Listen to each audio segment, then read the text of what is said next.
Super star Mahesh Babu, Sreeleela జంటగా నటించిన చిత్రం 'గుంటూరు కారం'. స్టార్ రైటర్, డైరెక్టర్ త్రివిక్రమ్ దర్శకత్వంలో తెరకెక్కిన ఈ సినిమా సంక్రాంతి సీజన్లో రిలీజ్కి సిద్ధమైంది.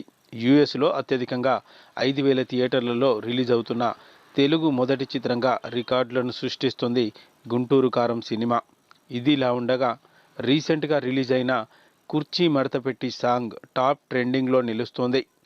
తమన్ మ్యూజిక్ డైరెక్షన్లో వచ్చిన ఈ సాంగ్ యువతరాన్ని ఉర్రూతలూగిస్తుంది. ఈ సాంగులో శ్రీలీల తన డ్యాన్స్తో అదరగొట్టింది. మహేష్ బాబు కూడా రోజురోజుకు వయసు తగ్గుతున్నట్లుగా కనపడుతూనే యూత్ హీరోలకు ఏమాత్రం తగ్గకుండా డ్యాన్సులు వేస్తున్నాడు. ప్రపంచవ్యాప్తంగా ఫ్యాన్స్ను సంపాదించుకున్న మహేష్ సినిమా అంటే ఇప్పుడున్న క్రేజ్ అంతా ఇంతా కాదు. సంక్రాంతి పండుగకు రిలీజ్కి సిద్ధమవుతున్న ఈ సినిమా బాక్సాఫీస్ రికార్డులను తిరగరాస్తుందని ఫ్యాన్స్ ఆరాటపడుతున్నారు. తెలుగు సినిమాల్లో అత్యధికంగా సంక్రాంతి పండుగకు సినిమాను రిలీజ్ చేయాలని పోటీగా ఎన్నో చిత్రాలు వస్తున్నప్పటికీ అన్నింటినీ మించి మహేష్ బాబు సినిమాకు థియేటర్లు కేటాయించడం జరిగింది. అడ్వాన్స్ బుకింగ్ల రూపంలో కూడా అత్యధిక వసూళ్లను సాధించిన చిత్రంగా 'గుంటూరు కారం' ముందు వరుసలో నిలుస్తుంది.